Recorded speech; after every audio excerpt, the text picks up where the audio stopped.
کیا کریں ان کے لیے بس شاورہم فی الامر، اور یہ نہ کریں کہ اب آئندہ ان کی کوئی بات نہیں سننی، نہیں، مشورے میں شامل رکھیے ان کو بھی اور ان سے مشورہ کرتے رہا کیجیے امر میں۔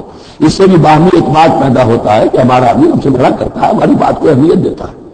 یہ بھی گویا کہ در حقیقت اجتماعی زندگی کے لیے بہت ہی ضروری بات ہے۔ فائدہ اعظم کا، البتہ جب مشورے کے بعد آپ کا دل ٹھک جائے، آپ ایک ارادہ کر لیں، فیصلہ کر لیں، فتوکل علی اللہ، تو اب کسی شخص کی بات کی پرواہ نہ کیجیے، پھر توکل سارا اللہ کی ذات کی۔ یعنی حضور نے مشورہ کیا تھا اس وقت، کچھ لوگوں کی رائے وہی تھی جو حضور کی رائے تھی، لیکن کچھ حضرات نے کہا کہ ہم تو کھلے میدان میں، ہم کاہے کو جان بچا کر بیٹھے یہاں پر، ہمیں تو شہادت کی موت ہی ہے، شہادت مطلوب مقصود مومن۔ تو حضور نے ان کی رعایت کی، فیصلہ کر دیا۔ اب جو فیصلہ حضور کا ہے اب اس پر توکل، اس لیے کہ اس کے فوراً بعد جب حضور حضرت عائشہ کے حجرے سے برآمد ہوئے ہیں تو خلاف معمول آپ نے زیہ پہنی ہوئی تھی، ہتھیار لگائے ہوئے تھے، اس سے اندازہ ہو گیا کہ معاملہ کوئی سخت ہے جو آنے والا ہے۔ تو پھر ان لوگوں نے کہا حضور ہم اپنی رائے واپس لیتے ہیں، جو آپ کی رائے اس پر عمل کر لیں۔ یہ اس کا معاملہ ہے، جب ایک فیصلہ ہو جائے تو یہ نہیں کہ اب دل میں یقین ہو جائے آدمی ابھی ادھر نہیں، پھر اس کے اوپر جم جائے۔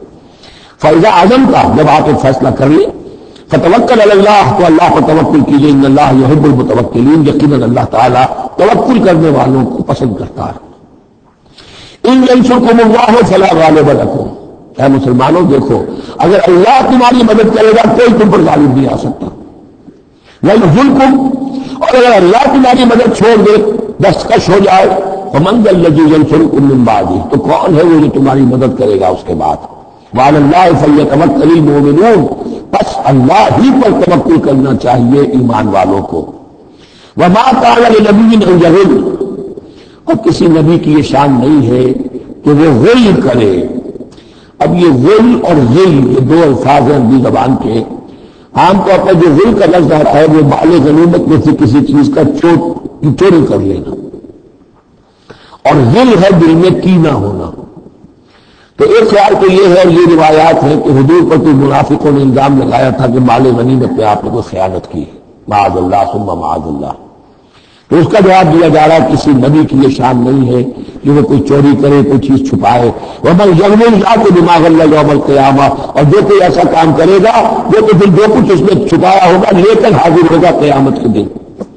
ثُمَّ تُوَفَّىٰ كُلُّ نَفْسٍ مَّا كَسَبَتْ وَهُمْ لَا يُظْلَمُونَ، پھر ہر ذی نفس کو دیا جائے گا، توفا دیکھیے پھر لوگ دیا جانا، وفا یوفی، یوفا توفا، ثم توفا كل نفس، پورا دے دیا جائے گا ہر جان کو، ما کسبت، جو کچھ نے کمایا ہوگا، وہم لا یظلمون، اور ان پر کوئی ظلم نہیں ہوگا۔ ایک رائے البتہ مولانا اسلامی صاحب نے ظاہر کی ہے کہ ہاں غل بمانی دل ہے، یعنی الزام یہ لگایا گیا تھا منافقین کی طرف سے، عبداللہ ابن ابی کی طرف سے، یہ بڑے ایمبیشس آدمی ہیں محمد صلی اللہ علیہ وسلم، اور یہ عرب پر اپنی حکومت قائم کرنے کے لیے انہوں نے ہماری جانوں کو تختہ مشق بنایا ہے، ہمیں استعمال کر رہے ہیں، ہمیں مروا رہے ہیں۔ تو گویا کہ ہماری خیر خواہی نہیں کر رہے بلکہ ان کے دلوں میں ہماری جو ہے بدخواہی ہے۔ تو یہ ذل کے معنی میں یہ ان کا مفہوم ہے جو انہوں نے لیا ہے، واللہ اعلم۔ اب من اتبع رضوان اللہ کمن باء بسخط من اللہ، تو کیا بھلا وہ شخص جس نے اللہ کی رضا کی پیروی کی، اس کے معنی میں ہو جائے گا جو اللہ کے غضب اور غصے کو کما کر لایا، ومأواہ جہنم، اور اس کا ٹھکانہ جہنم ہے، وبئس المصیر، اور وہ بہت ہی بری جگہ ہے پہنچنے کی۔ ہم درجات عند اللہ، ان کے بھی درجے بندیاں ہیں اللہ کے، جیسے نیکوکاروں کے درجے ہیں بدکاروں کے بھی درجے ہیں، سب بدکار برابر نہیں، سب نیکوکار برابر نہیں۔ واللہ بصیر بما یعملون، اور کچھ یہ کر رہے ہیں اللہ اسے دیکھ رہا ہے۔ اب یہ آیت بھی دیکھیے سورہ جو بقرہ میں 2 دفعہ آیا تھا مضمون، وہ اب تیسری مرتبہ یہاں آ رہا ہے۔ حضرت ابراہیم حضرت اسماعیل کی دعا میں مضمون آیا تھا، ربنا وابعث فیہم رسولا منہم یتلو علیہم آیاتک ویعلمہم الکتاب والحکمۃ ویزکیہم۔ پھر آ گیا تھا 98 رکوع کے آخر میں، کما ارسلنا فیکم رسولا منکم یتلو علیکم آیاتنا ویزکیکم ویعلمکم الکتاب والحکمہ ویعلمکم ما لم تکونوا تعلمون۔ اب یہ تیسری مرتبہ مضمون آیا، لقد من اللہ علی المؤمنین، اللہ نے بہت بڑا احسان کیا ہے اہل ایمان پر، اذ بعث فیہم رسولا من انفسہم، جب ان نے اٹھایا ایک رسول انہی میں سے، ان کی اپنی جانوں میں سے، ان کی اپنی قوم میں سے، یتلو علیہم آیاتہ، جو تلاوت کرتے سناتا ہے انہیں اس کی آیات، ویزکیہم، اور انہیں پاک کرتا ہے۔ ترتیب اب ہمیشہ کے لیے یہی ہوگی، تلاوت آیات، تزکیہ، اور پھر تعلیم حکمت، تعلیم کتاب و حکمت۔ وَيُعَلِّمُهُمُ الْكِتَابَ وَالْحِكْمَةَ، اور تعلیم دیتا ہے انہیں کتاب اور حکمت کی۔ وَإِن كَانُوا مِن قَبْلُ لَفِي ضَلَالٍ مُّبِينٍ، اور یقیناً اس سے پہلے نبی رسول کی آمد سے قبل تو وہ لازماً کھلی گمراہی کے اندر مبتلا تھے۔ أَوَلَمَّا أَصَابَتْكُم مُّصِيبَةٌ قَدْ أَصَبْتُم مِّثْلَيْهَا قُلْتُمْ أَنَّىٰ هَٰذَا، جب تم پر ایک مصیبت آئی، جب کہ تم اس سے دگنی مصیبت جو ہے ان کو پہنچا چکے ہو، قُلْتُمْ أَنَّىٰ هَٰذَا، تم کیا یہ کہاں سے آ گیا، یہ کیوں ہو گیا؟ اللہ نے پہلے مدد کی تھی، اب کیوں نہیں کی؟ قُلْ هُوَ مِنْ عِندِ أَنفُسِكُمْ، اللہ بھی کہہ دیجیے کہ تمہارے اپنے نفسوں کی شرارت کی وجہ سے ہوا، تم نے غلطی کی، تم نے حکم کی خلاف ورزی کی۔ حتیٰ اذا فشلتم وتنازعتم فی الامر وعصیتم من بعد ما اراکم ما تحبون ان اللہ علی کل شیء قدیر، اللہ تو ہر چیز پر قادر ہے۔ گیا کہ اسی مضمون کو دوہرا لایا گیا کہ وَلَقَدْ صَدَقَكُمُ اللَّهُ وَعْدَهُ، اللہ وعدہ اپنا پورا کر چکا تھا۔ وما اصابکم یوم التقى الجمعان، البتہ یہ اللہ چاہتا تو کنڈیم کر دیتا، تمہیں کوئی سزا نہ دیتا، معاف کر دیتا بغیر سزا دیے، لیکن یہ کہ اللہ کی حکمت کا تقاضا یہ ہوا کہ تمہیں سزا دی جائے، اس لیے کہ ابھی تو بڑے بڑے مراحل آنے ہیں۔ اگر اسی طرح تم نظم کو توڑتے رہے اور احکام کی خلاف ورزی کرتے رہے تو پھر تمہاری حیثیت جو ہے جماعت کی تو نہیں ہوگی، پھر تو ایک امبوہ ہے، ہجوم مجرمین ہوگا، جماعت، لشکر، فوج، حزب اللہ درکار کے وہ ہے۔ وما اصابکم یوم التقى الجمعان، اور جو بھی مصیبت کو آئی ہے اس دن، جس دن کے دونوں لشکر بھیج رہے تھے آپس میں، فبإذن اللہ، وہ اللہ کے اذن سے آئی، بغیر اللہ کے اذن کے لیے تکلیف نہیں آ سکتی تھی۔ وَلِيَعْلَمَ الْمُؤْمِنِينَ، اور یہ اس لیے کہ اللہ جان لے کہ کون ہے اصل مومن، حقیقی مومن، صابر مومن، جو مستقیم مومن ہے۔ وَلِيَعْلَمَ الَّذِينَ نَافَقُوا، اور تاکہ دیکھ لے کہ کون ہے منافق۔ اور یہاں سے ترجمہ ہم کرتے ہیں تاکہ اللہ ظاہر کر دے کہ کون ہے مومن اور ظاہر کر دے کہ کون ہے منافق۔ کھل گیا کہ نہیں؟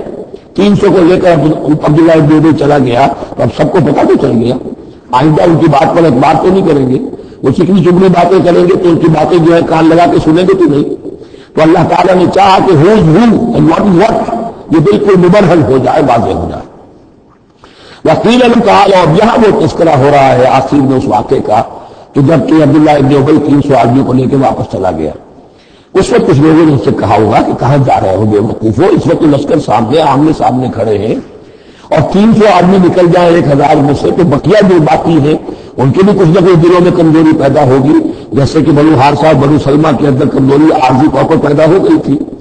تو سمجھانے والوں نے جب کہا فقیل لهم تعالوا قاتلوا فی سبیل اللہ، اب ادفعوا، آؤ بھائی آؤ، کہاں جا رہے ہو، اللہ کی راہ میں قتال کرو یا دفاع کرو، دفاع ہو رہا ہے تو مدینے کے اوپر حملہ ہوگا تو کیا ہوگا؟ اگر یہاں پر یہ لشکر جو ہے شکست کھا گیا تو کیا تمہاری بہو بیٹیاں جو ہے پھر آ کر انہیں لے کر اپنی بازیاں بنا کر نہیں لے جائیں گے؟ اللہ کی راہ میں جنگ کرو، اگر یہ نہیں کرتے اور دفاع جو ہے مدینے کا اس کے لیے تو کھڑے رہو۔ قالوا لا نعلم قتالا لاتبعناكم، اگر ہم سمجھتے کہ جنگ ہونی ہے تو ہم ضرور تمہارا ساتھ دیتے۔ یعنی یہ تو در حقیقت نورا کشتی ہو رہی ہے، یہ حقیقت میں جنگ ہے ہی نہیں۔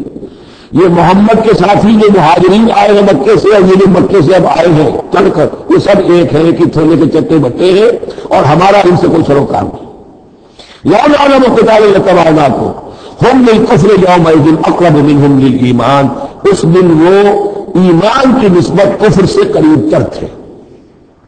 یقولون بافواہہم ما لیس فی قلوبہم، وہ اپنے منہوں سے وہ بات کہہ رہے ہیں جو ان کے دلوں میں نہیں ہے۔ واللہ عالم بما یکتمون، اور جو کچھ وہ چھپا رہے ہیں وہ اللہ کے علم میں ہے۔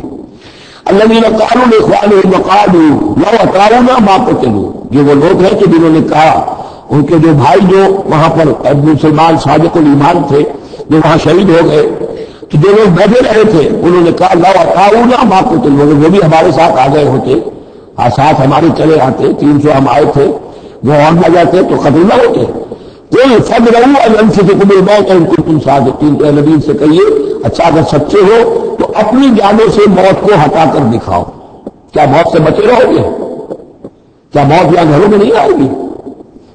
ولا تحسبن الذین قتلوا فی سبیل اللہ امواتا، اب وہ پھر آیت آ گئی 19 رکوع کی، لا تقولوا لمن یقتل فی سبیل اللہ امواتا بل احیاء ولکن لا تشعرون، سورہ بقرہ اس کے 19ویں رکوع کی آیت ہے۔ اور یہاں وَلَا تَحْسَبَنَّ الَّذِينَ